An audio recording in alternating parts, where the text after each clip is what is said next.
Assalamualaikum warahmatullahi wabarakatuh. Selamat datang kembali di channel Eksplorasi Sejarah. Pada tahun 476 Masehi, Kekaisaran Romawi Barat yang telah mengalami masa konflik selama beberapa dekade akhirnya jatuh dari tangan Odoaker yang berasal dari suku barbar Jerman. Kejatuhan Kekaisaran Romawi Barat menjerumuskan benua Eropa ke dalam era yang disebut The Dark Age atau abad kegelapan, di mana benua Eropa terbagi menjadi berbagai kerajaan-kerajaan yang saling memperebutkan posisi yang ditinggalkan oleh Romawi Barat. Cerita kita akan bermulai beberapa abad kemudian, yaitu pada tanggal 2 April tahun 742 Masehi di Kerajaan Franka. Seorang bangsawan yang bernama Pepin dan istrinya Bertrada menyambut anak pertama mereka yang diberi nama Charles. Nama Charles kecil diambil dari nama kakeknya Charles Martel, seorang bangsawan Franka yang terkenal dengan prestasinya dalam menghentikan penyebaran kekhalifahan Umayyah ke benua Eropa di pertempuran Tours. Charles yang nantinya akan dikenal dengan nama Charles Agung atau dalam bahasa Prancis Charlemagne, seorang yang dijuluki Bapak Eropa karena kontribusinya dalam menyatukan benua Eropa di dalam kekuasaannya nanti. Tapi itu adalah cerita di masa depan. Untuk saat ini, Pepin sangat berbahagia menyambut anak pertamanya. Charlemagne nantinya akan mendapatkan adik laki-laki dan perempuan yang bernama Carloman dan Gisela yang lahir di tahun 751 dan 757 Masehi. Charlemagne sejak kecil telah menunjukkan bakat dalam mempelajari berbagai bahasa, termasuk Yunani dan Latin. Ia merupakan anak yang dianggap sangat pendiam dan penurut kepada orang tuanya, terutama kepada ibunda Bertrada. Ayahnya sendiri, Pepin, adalah salah satu petinggi di Kerajaan Franka. Ia memiliki gelar Mayor of the Palace atau Kepala Istana, yang merupakan jabatan yang tinggi, bertugas sebagai kepala administratif dan pemimpin militer di kerajaan. Posisi ini hanyalah nomor 2 di bawah raja itu sendiri. Gelar ini telah menjadi gelar turun-temurun dalam keluarga Pepin. Gelar ini lama-kelamaan akan memiliki kekuatan yang besar karena mereka terus-menerus mengambil alih tanggung jawab yang seharusnya dilakukan oleh raja. Rajanya Pepin, Childeric ketiga, pada dasarnya hanyalah raja boneka yang secara diam-diam dikendalikan oleh Pepin. Sehingga di tahun 751 Masehi, Pepin meminta izin kepada Paus Zacharias di Roma untuk menggulingkan Raja Childeric dan menjadikan Pepin sebagai raja pengganti Childeric. Paus Zacharias mengizinkan Pepin untuk menggantikan Childeric ketiga dengan syarat saat Pepin menjadi raja nanti, ia harus membantu Paus untuk melawan kerajaan Lombardia yang menjadi ancaman besar bagi kekuasaan Paus di Roma. Dengan perjanjian itulah, Pepin menggulingkan Childeric ketiga dan dinobatkan menjadi Raja Pepin ke-1 dari Kerajaan Franka, menjadi raja pertama dari dinasti Carolingian. Di momen ia menjadi raja, Pepin dengan cepat menobatkan Charles dan saudaranya Carloman menjadi putra mahkota untuk memperkuat klaimnya atas tahta barunya itu. Di tahun 755 Masehi, Paus Stephen kedua, penggantinya Paus Zacharias, meminta bantuan kepada Raja Pepin untuk melawan kerajaan Lombardi yang kini ingin menaklukkan kota Roma. Pepin mengingat perjanjiannya dengan Paus Zacharias, mengirim pasukannya dan mengalahkan pasukan Lombardia di dekat kota Susa. Setelah mengalahkan kerajaan Lombardia, Raja Pepin memberikan tanah yang luas kepada Paus untuk dikuasai secara langsung, sehingga berdirilah Papal State. Di periode ini, Charlemagne selalu berada di sisi ayahnya, mengikuti kampanye militer yang dilakukan Pepin, belajar untuk memimpin dan berperang yang membuatnya menjadi ahli dalam peperangan bahkan sebelum menjadi raja. Hal ini juga membuatnya menjadi pangeran yang populer di mata para tentara dan bangsawan. Pada tanggal 24 September 768 Masehi, Raja Pepin meninggal. Sesuai dengan tradisi kuno bangsa Franka, wilayah kerajaan Franka harus dibagikan antara anak-anaknya Raja Pepin, yaitu Charlemagne dan Carloman. Teritori utara diberikan kepada Charlemagne yang berusia 26 tahun pada saat itu, dan bagian selatan diberikan kepada Carloman yang baru berusia 17 tahun. Secara teori, kedua raja ini memiliki derajat yang sama dan juga berada dalam kerajaan Franka tetap menjadi satu negara. Tapi secara administrasi dan militer, mereka sebenarnya terpisah. Setelah dinobatkan, Charlemagne kemudian memindahkan ibu kota kerajaannya dari kota Paris pindah ke kota Aachen. Pada tahun yang sama, di Kadipaten Aquitaine, yang merupakan negara vasal dari kerajaan Franka, melakukan pemberontakan setelah Adipati Hunald mendengar kabar kalau Raja Pepin telah meninggal. Charlemagne dengan sigap mengumpulkan pasukannya untuk melawan Hunald dan meminta bantuan dari Carloman. Tapi Carloman menolak untuk membantu Charlemagne, beralasan kalau pemberontakan itu tidak memiliki pengaruh terhadap wilayahnya. Untungnya, Charlemagne berhasil mengalahkan Adipati Hunald dan kemudian menganeksasi Kadipaten Aquitaine menjadi bagian dari kerajaannya. Penolakan Carloman dalam membantu Charlemagne akan memulai persaingan antara kedua saudara ini, dengan kedua pihak menganggap diri mereka sebagai penerus resmi dari sang ayah dan ingin mengambil kekuasaan dari tangan yang lain.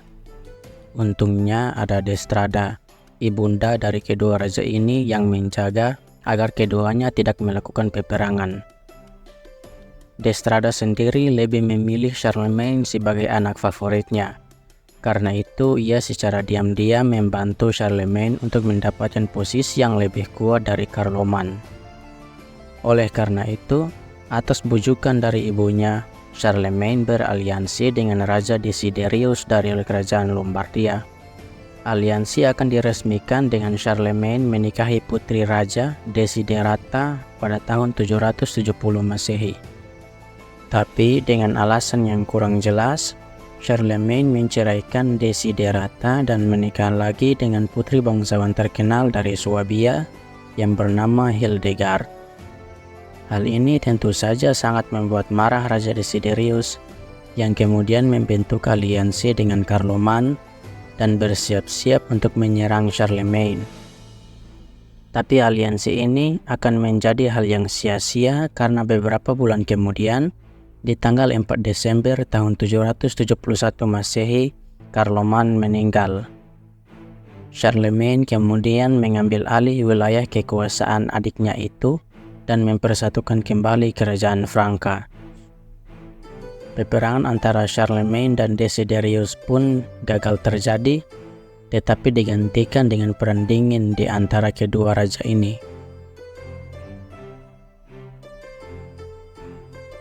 Di tahun 772 Masehi, Charlemagne memutuskan untuk melakukan kampanye militer terhadap bangsa Saksoni yang bertujuan untuk menaklukkan dan menganeksasi wilayah mereka.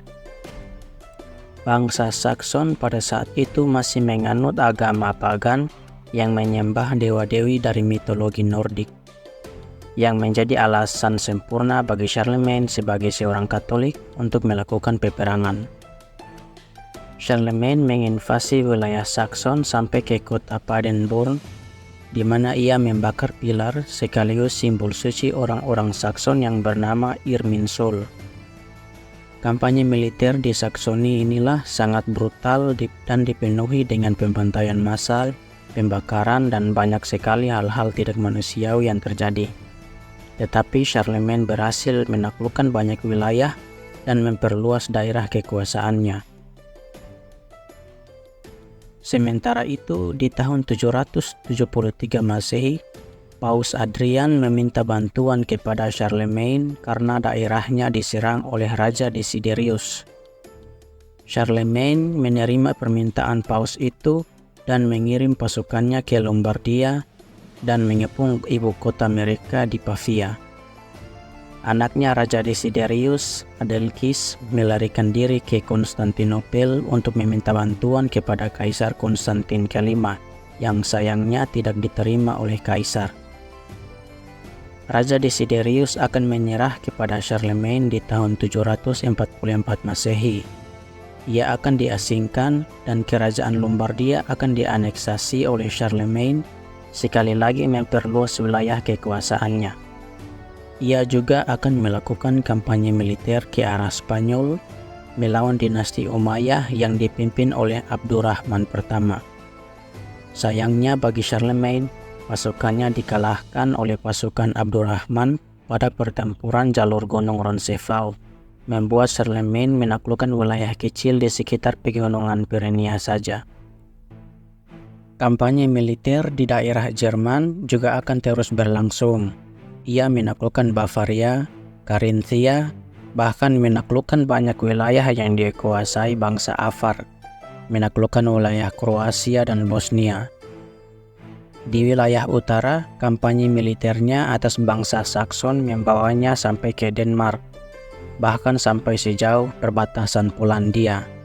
Benua Eropa Barat kini telah berada di bawah kekuasaan satu orang, prestasi yang tidak pernah tercapai sejak jatuhnya Kekaisaran Romawi Barat lebih dari 200 tahun silam.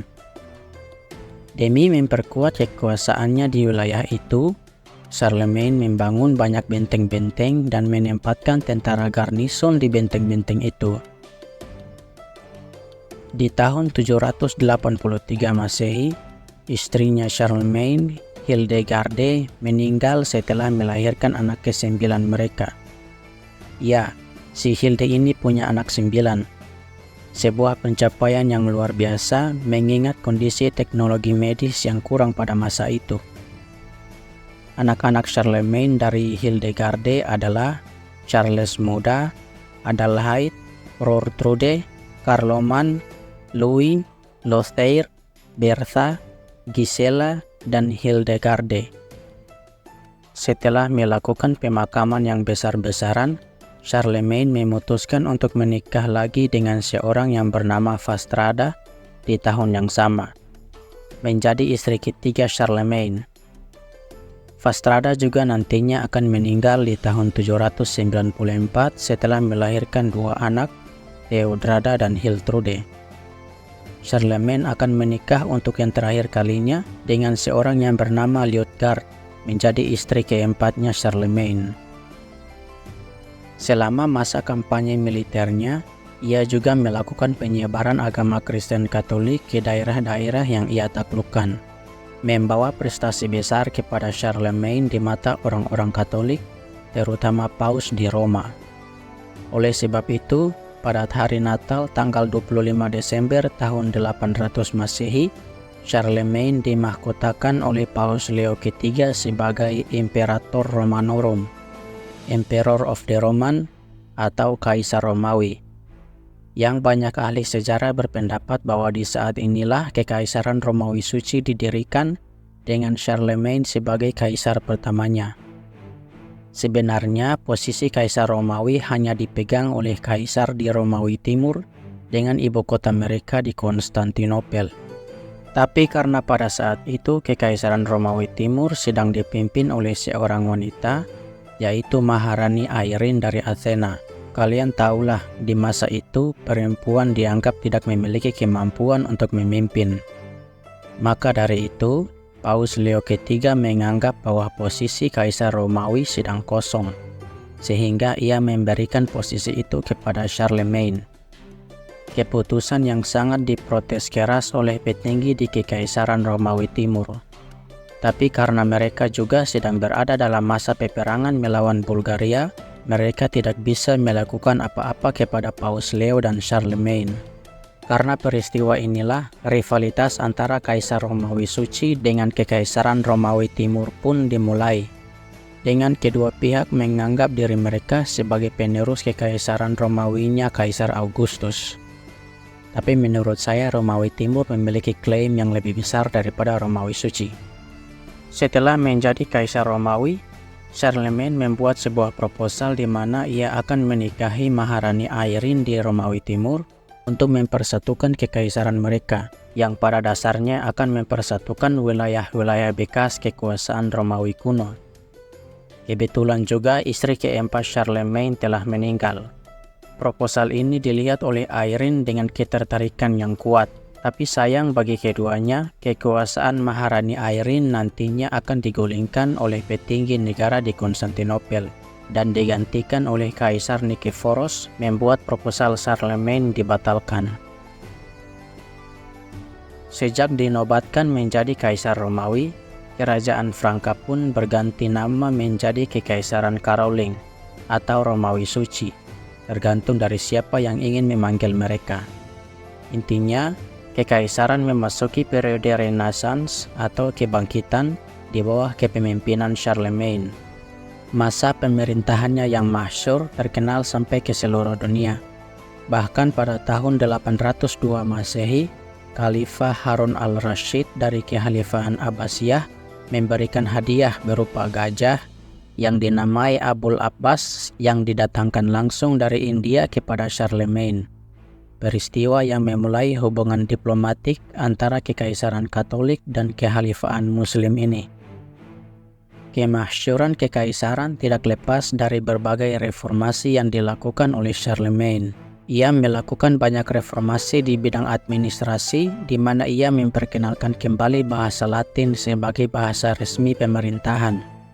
Ia membuat hukum-hukum baru dan meninggalkan hukum lama yang digunakan oleh dinasti Merovingian sebelum mereka. Ia membagi kekaisarannya menjadi kadipaten atau duchy, kemudian menunjuk bangsawan setia atau bahkan anggota keluarga untuk memerintah di wilayah tersebut.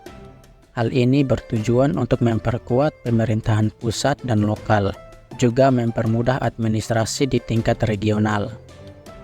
Ia membangun banyak gereja Katolik untuk menyebarkan agama Kristen di seluruh kekaisaran, mendirikan berbagai sekolah untuk mempromosikan belajar membaca di kalangan bangsawan, rohaniawan, maupun kaum awam, juga mendukung karya seni dan penulisan manuskrip. Hal ini membuat kenaikan dalam hal literasi di kekaisarannya. Di bidang hukum, ia juga menggunakan hukum-hukum yang digunakan oleh Romawi kuno di kekaisarannya. Menciptakan gelar baru yaitu Scabini, yang bertugas seperti hakim atau jaksa-jaksa agung.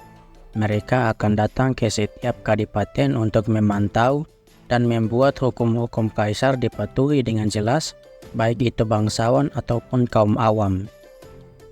Ia juga melakukan reformasi di bidang ekonomi dengan meningkatkan produksi dan perdagangan, mendorong praktis agraris yang lebih efisien, sekaligus membangun jaringan infrastruktur untuk mempermudah perdagangan.